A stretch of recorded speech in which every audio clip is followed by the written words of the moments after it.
presentation. Am I still sharing the presentation? Yeah. Fab. Cheers.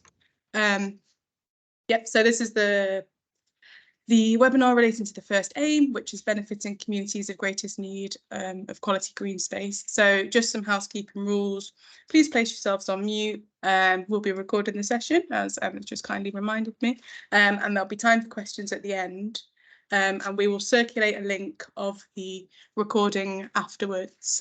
So you've got that, and it will go up on our website with all the other webinars for you to go back and look through at your convenience. If you don't want to be on the recording, just turn your cameras off and then that should be fine.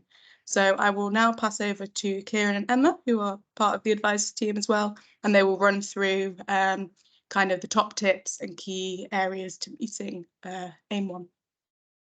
That's great, thanks Lydia. So myself and Kieran are advisors along with Lydia. I cover the Bolton and Bury area, and Kieran covers Manchester and Trafford. And then we've got other advisors as well. So Agnes is here today. Agnes, I'm really not very good at remembering which City of Trees cover. Is it Stockport and Tameside? Yeah, that's the one. Yeah, spot on. So we each cover a couple of areas each. Lydia is Rochdale. Mm-hmm. And the idea is that we have an in-depth view of what's going on in certain areas, but then if there's a specialist project that pops up in an area that we, out of our kind of remit, we can step across and offer advice on that. So for example, in Bolton and Bury, if we have a food growing project, we can call on Kieran's expertise and he can step over and offer some advice on the best way to do a community food growing project. So like Lydia was saying, this webinar is about the first aim for the Green Spaces Fund, and this is really about benefiting communities who need the money the most. We want to send the money to communities where there's poor access to green space or where the access to green space is of poor quality. We want to send it to people that are experiencing inequalities, and we want to really show that it's being driven by the community. So yeah, we've got 2 more aims, but we're covering those a little bit later in some of our next webinar series. And I think they're next week and the week after.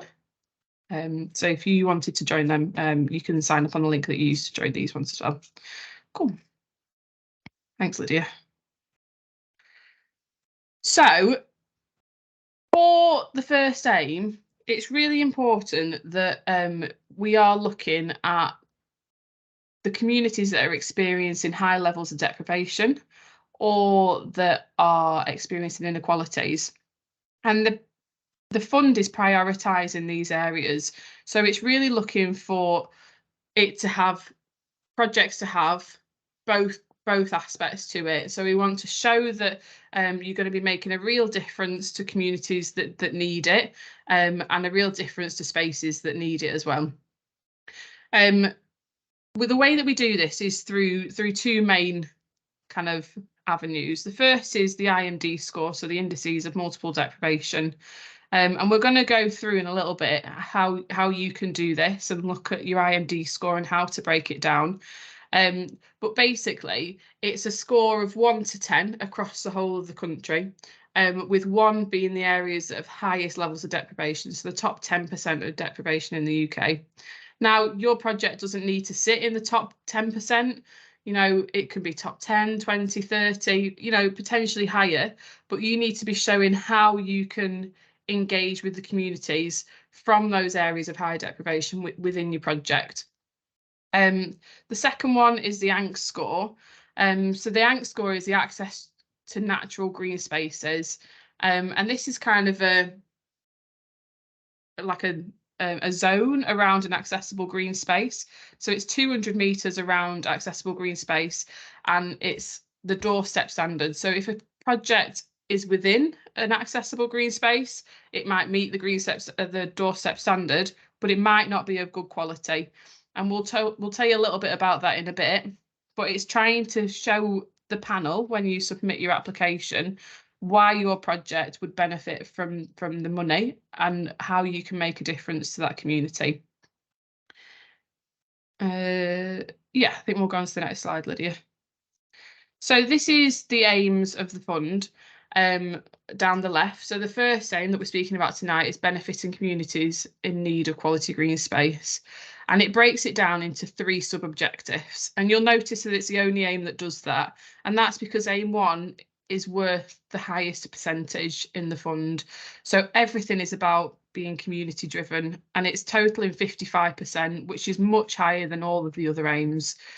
So we're looking at benefiting communities where there's poor access to green space, and we want you to be able to evidence that. So that's where we start thinking about, you know, the ANC standard and the quality of your green spaces.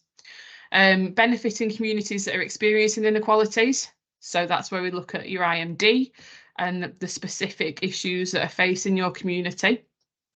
And then the last one is being community driven. So this is trying to demonstrate that your project is a community project. It's your community deciding how they want their space to be. It's not an outside agency or group dictating to them how they should perceive and how they should use their space. It's the community telling us how they want their space to be. So that all of that adds up to 55%, which is the biggest aim, the most important, and where you need to put a lot of your effort when you are answering your questions and designing your project. So yeah, 55%, just reiterating it, because what we found over the previous 2 rounds is that it can be, you can often see groups that are putting lots of effort into their applications, but they've really not highlighted or spent enough time on the fact that this is the biggest scoring aspect of the fund. Community, community, community. It's all, you know, it's the biggest thing that we need you to be looking at, really. Okay. So we're going to break down the 3 areas that we looked at before. So the first one is about targeting community where there's poor access to green spaces. This is 20% of your whole application. So you really need to think about this one, you know, in a lot of detail. And we start to think about using the Natural England mapping tool for this. Now, we'll take a volunteer in a minute, but basically, the ANC standard, like I was saying, shows a kind of, what's the word that you'd use, like a perimeter around a perimeter around an accessible green space, but that doesn't tell us the quality of it. So it might be that you fall and within the doorstep standard, that your project on the surface looks like it's probably not going to be very, very beneficial because you're already meeting that standard. So, you know, you're not meeting the 20% criteria, but that might not be the case. It might be that you have a space that is, you know, really not a nice place to be. It's a bit of a grot spot. People don't feel safe accessing it. They don't access it regularly because there's no engagement opportunities with it. You know, just because you are accessible doesn't mean that it's somewhere that people want to access. So you need to be thinking about how you can tell that story to the panel. And if you're out of the ANC standard, can your project, you know, become that accessible green space? We're looking as one of our key objectives, you know, and it's a key eligibility criteria, that your space needs to be accessible to the public as much as possible, and at a minimum daylight hours, 7 days a week, really. You know, we get a lot of groups that come through that have gates on their spaces. It might be that they're maybe community allotments or community gardens, and generally it's okay for them to be locked overnight. But what we would say is that as soon as it's daylight, you know, the expectation for this fund is that it should be open to the public as much as possible. So if we go to the next slide, we'll have a little look at what the ANC standard looks like on the Natural England map. So this is the page that you will get when you open the web page, and we'll do it together in a minute. And what you do is you pop your postcode in the top and you tick on the left the ANC standard, which is kind of at the bottom left down there. And then once you've done that, if you flick to the next slide, it comes up with all these big blue blobs. So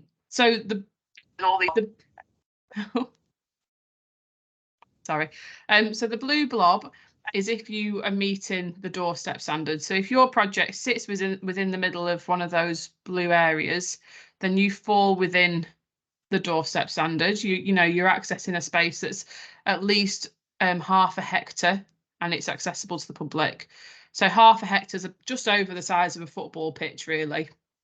The spaces that are outside the blue aren't meeting the doorstep standard, and on the face of it would be a good position for a project to be, because automatically you're showing that the community around that area doesn't have what they should have as a minimum.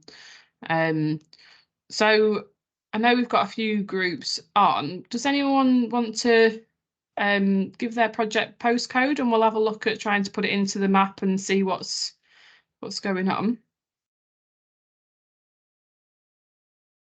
I will. Thank you, Ruth. I've got my camera up. The postcode is M14 7LN. N, sorry, N for no one. What was that? Sorry. N for no one. Yeah. Sorry. Got it. Okay. Is that right?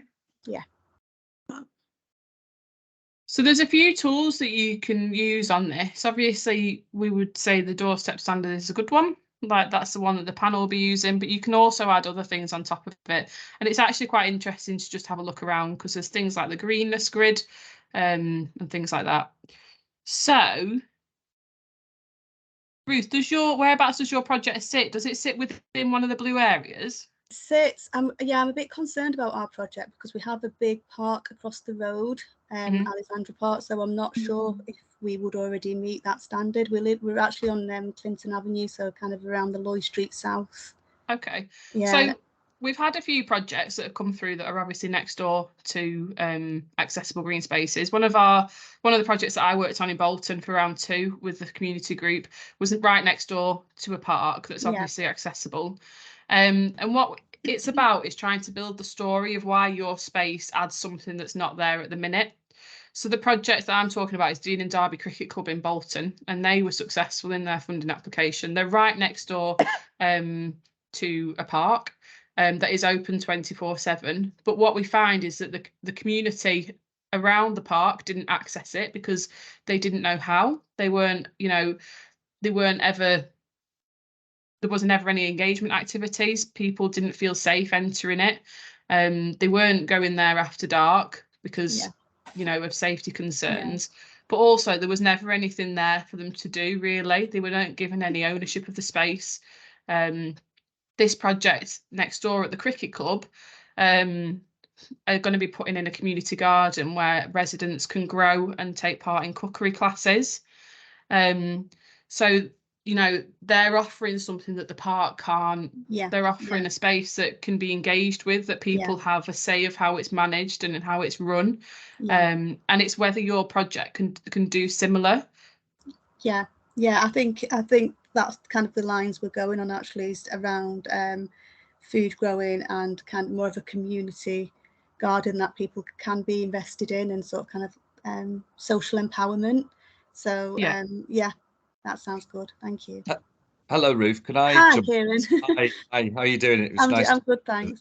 The other week, I hadn't actually looked at your project and how it related to this map yet. I haven't had the chance to, but just my reading of this, given that I think I know where your project is on this map, it's just near the sort of street in between Lloyd Street South, where it says that north and south, the lower one, I think.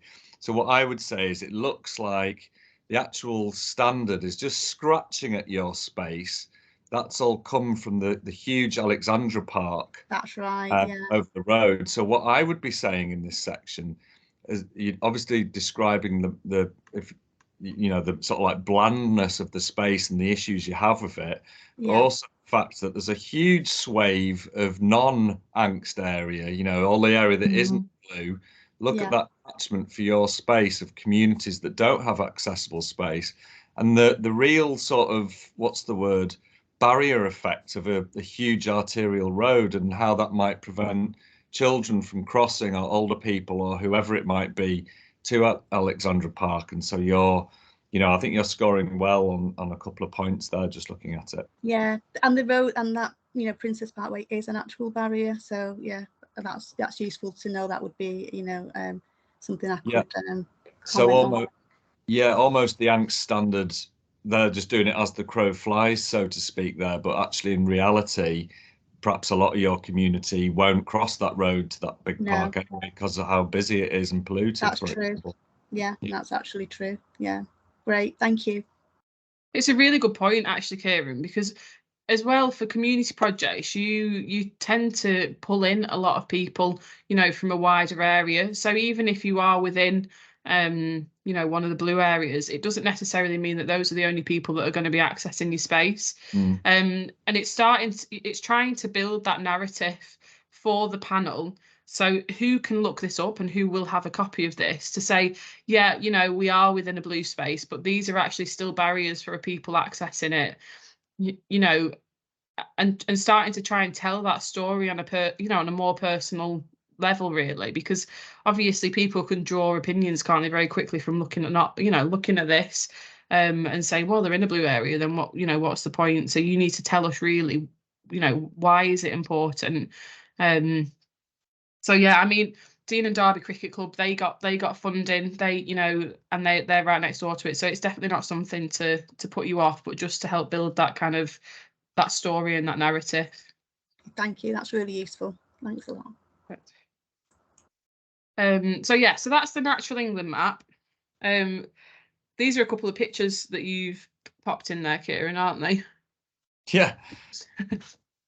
So yeah, not my finest picture, but you want to be taking terrible pictures. You want, if you need to strategically place a dog poo or a crisp packet, please do. You know, do it on a grey, grimy Mancunian day. Really, you know, because I can't remember how many pictures you can submit. Maybe someone else can remember, but even if it's just one, make sure it's as awful as this photograph to sort of really tell the panel the need for quality green space in your area. Yeah. So I think the important thing then for this first question is obviously using the data that the panel will have access to, which, you know, is the Anks standard, but trying to paint that wider narrative around it. But also telling us how your project addresses the issue that you've, you know, they're able to see. So if it is within a blue area, what is the issue? Tell us about it. If it's outside of the blue area, again, you know, tell us why. Is there any like parks that are just, you know, too far? Is there, like Kieran was saying, roads that make it inaccessible? That kind of thing. So use the data that you have to hand in a way that really builds a story and sells your project as well as you can. So this is the second question as part of the first aim. So this is worth another 20% of your full funding application. And this is where we start to look at the community's experiencing inequalities. So we've looked at the green space and you've told us, you know, the reasons why you think it's worth having a project there. Now you need to look at the community and tell us what experiences do they have? What inequalities are they experiencing? Are they having high levels of deprivation? Is there social isolation? All sorts of things. And this is, again, another storytelling, you know, aspect of the fund. But again, we're going to be looking at some tools that the funders will have, you know, will have a copy of. And this is the Mapping GM tool, and it shows your IMD score for the area. So as you can see, it's split up into lots of different colours. The darker the colour, the more deprived the area. And the darkest colour there is in the top 10% of deprivation in the UK. So obviously we're looking to fund areas that need it. So they would be sitting more in towards the darker colours than the lighter colours, but that doesn't necessarily mean that you're not fundable if you are in the lighter colours. What it means, though, is that your project needs to focus more on bringing in a wider community. And what does your project have to offer to bring those people in? If your project is sitting within, you know, one of the top 10, 20%, how is your project going to work? You know, there's probably been projects there before that have tried to fix this issue. Why does your project matter? Why is it going to succeed where others might have failed, for example? So yeah, it's really looking at this map and trying to figure out whereabouts your project can have a difference. And there's other tools that you can use to help you build this story as well. So obviously we've got Mapping GM, and then the other one is the IMD postcode lookup. This is what it looks like when you go onto the website. You pop your postcode in the bottom and you press get deprivation data. And what this does is it breaks down your IMD score into the 10 subcategories that make it up. So your IMD is on a score of 1 to 10, and it's got 10 things within that make it up. So it's things like employment. So you might be scoring a 5, for example, overall on your IMD, but your employment score might be a 2. Your education and skills score might be a 1.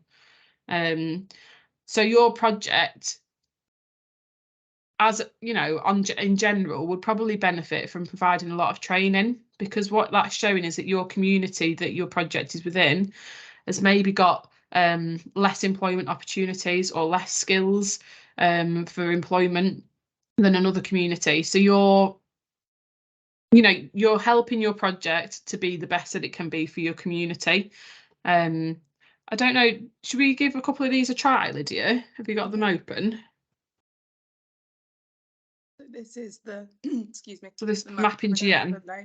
Without the layer, and then you can just find it by going to the poverty and deprivation title, sorry, and then scrolling down, and it looks like this kind of heat map. Get it like this. We just need another postcode. I think the other thing to note as well is that you've got 2 different dates there, so you can see it from 2019 and from 2015, and it helps to show trends. You know, if a decile is going up or going down, and it can help you to kind of, the last set of data was obviously 2019, so you know it's 4 years old, but if it's gone down since 2015, it's likely that it might have gone down again. So you can start again to build that narrative around your project. Has anyone got a postcode, and then we can show kind of what detail you get if you go closer in. Hello, I've got a postcode. Yep. It's Caroline. It's M16. Just let me see, it's in the form. 9DL. Oh. So you kind of zoom into the center, and you can zoom out to get a little bit of perspective. But if you click on the color like this, and then expand your location, then you can see all those things that Emma was talking about. So kind of how it's broken down. That's the, that's the number that you want that will be reported. But that kind of gives you more of a breakdown into kind of how it's made up. But yeah, so that's the Mapping GM tool. And if you have any queries, you can get in contact with your advisor on that. And then I can show the lookup tool that Emma was talking about as well. So it looks like this. We can pop the same postcode in, if you don't mind, the M16 9DL. Yeah, 9DL. And this way you get it as a loads. You get it as an Excel spreadsheet, so you can just click on here to download it, and then you get the same information as well, just not on a mapping form, just in an Excel spreadsheet. But I don't think that will share with you. But yeah, so then you can open it from your downloads. So there's 2 ways to find your deprivation data there. And again, if you have any queries, you can just contact one of the advisors and we can help. Did you want me to talk to these next pictures? Yeah, that's great. Yeah, thanks, so Kieran. I've just put some grotty photos in again. If you go to the next slide, please, Lydia. These are from Collyhurst in North Manchester, and that screenshot you've got there is sort of like demonstrating how the area is now. It's like really neglected, loads of open, it's a bit of a wasteland really. If you go on to the next slide, what we're trying to do, what we're sort of demonstrating here is that their project is about creating a community garden. So it's an area of high food poverty. The group described that food poverty and the issues, and then what what your project is really hoping to do is inject this sort of like healthy, fresh, colourful food into it, sort of thing. So that's the sort of narrative, if you follow me, about how an application would form, and sort of like addressing the issue with how your project positively addresses it.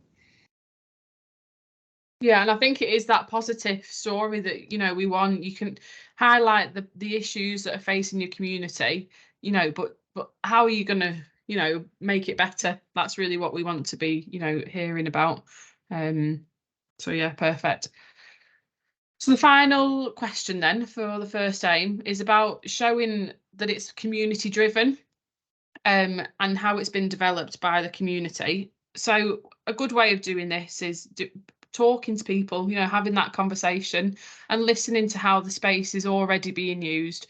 So if it is an existing green space, you know, the community might already be telling you through their actions how they want to use it or continue to use it, but maybe in a slightly different way. So an example that I always tend to give is things like kids playing football. If you've not got a lot of accessible green spaces around you, and you know the space that you're wanting to do your project is a good space for kids to continue to play, then build that into your project and continue to work with the community, because you want people to feel like it's their space to come into. You know, they can take ownership of it. They're telling you how they want to use the space. So work with each other and come up with that balance. Have open conversations where, you know, you're listening to what they're saying, but they're also listening to you, and because you're part of the community too, and saying, you know, this is where we want to be. How do you want to get there, and what do you want it to look like? And you can do it, you know, through through casual conversation, but also through community consultation. And then you can evidence in this question that you've had those conversations in a more kind of structured way. So it might be a bit of door knocking if you feel safe to do so. It might be a simple questionnaire that you post through people's letterboxes, or that you share on your social media, where people can give you quotes about how they want to use the space, maybe why they don't use it at the minute, things that they might want to see there in the future. But again, balance is always king, really. You know, you want to find the best way for the most amount of people to kind of engage with the space and do so positively, and feel like they want to look after it and protect it and continue to access it long past the end of the funding. So yeah, it might be that, you know, there's a small group of you that's applying, but it needs to come across in your application that you've had the wider engagement from the community. Obviously, you know, we know that community groups are led by core members of a community, maybe four, 5, 6 people. But just because it's only a few of you that are working in that group, you need to be showing that you've had that conversation, that it's going to be better for the benefit of everybody. And panelists can quite quickly tell if you've had that conversation with the community, because it comes off in the way that you talk about your space and how it's being used, and, you know, being positive about, like, you know, the process that you see that space going on, like that journey. So yeah, we want you to focus on how the community have helped to develop the project, how they've had a say in what they want to see there. It's their space, you know, it's your space, it's their space, it's coming up with that plan together. Quotes, community events, you know, giving us some kind of not evidence, but, you know, like some sort of view that you've had that conversation would really benefit for this question. And again, it's worth 15%, which is the equivalent of all the other aims as well. Like aim 2 is worth 15%, aim 3 is worth 15%. So just because it's the least, like the lesser scoring of all the 3 questions, it's still really important, and it's equivalent to the other sections as well. So do take the time for it. Have those conversations, and you know, be willing maybe to be adaptable to different people telling you different things. You know, as much as we would like kids to get involved with vegetable growing, you know, they're not always interested. Some will be, but some won't. And if you can cater to them getting involved with it with their families, you know, that would be great. So yeah, I think, have we got any more pictures after this? I can't remember. Got a couple. I think I just put these pictures in to try and get across the vibe, exactly of just echoing what you've just been saying, Emma, that it's come from residents and households and people in that area. So yeah, and you can move on to the next one if you like, Lydia. I think maybe we put another one. Yeah, just all, see there quotes. There's some, yeah, you go, colourful pictures. Quotes, if you've had a conversation with people who have a gripe with the space and they want to see change, scribble down what they said, throw it in there, because that instantly, that quote just tells you so much about the benefits to whoever said this, of this green space project, wherever it was. So yeah.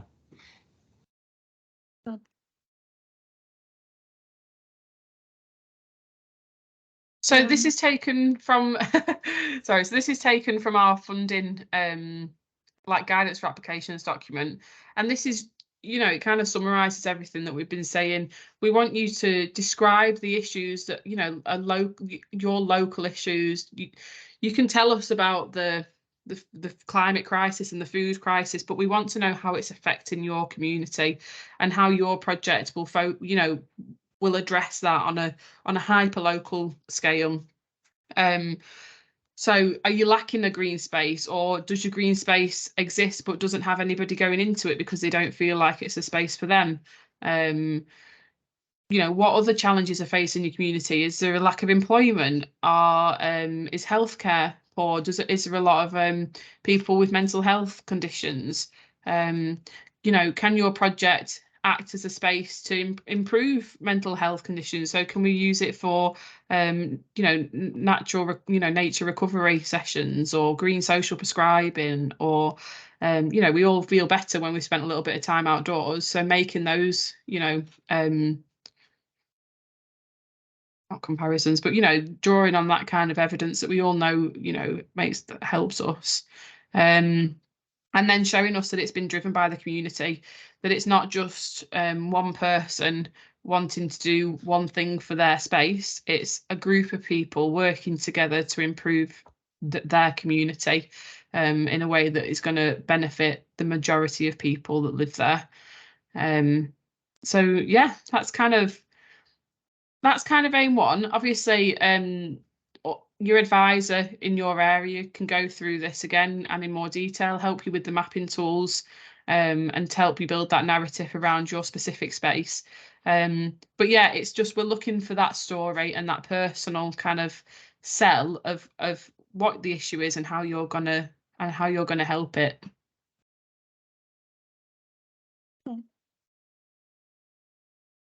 So I think that's everything in terms of aim one. There's just a little bit about who the advisors are. So like Emma said at the start, I'm the advisor for Rochdale. Emma is Bolton and Bury, and then Kieran, you're Manchester and Trafford, and we have Nina from the RHS, who is Salford and Oldham, and then Agnes, who is Tameside and Stockport, and Stephen, who covers Wigan. And we are here, from the application process all the way through to project delivery.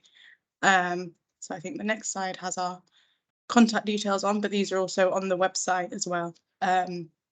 So, we can help with anything. Like Emma said, we can go through all the tools that we've just spoken about, help in terms of your specific queries with the aims and your specific project. So yeah, get in touch if you feel like you need to. We have, I think, 2 more webinars left in the series. So looking at the other 2 aims. So how does your project tackle the climate and biodiversity emergency? And then how are you going to encourage and empower communities to get involved? So similar format to this, just going through those 2 aims in a little bit more detail. And you can sign up to those again on the GMEF website. So I will stop recording in a second, and then people can ask any questions that they might have.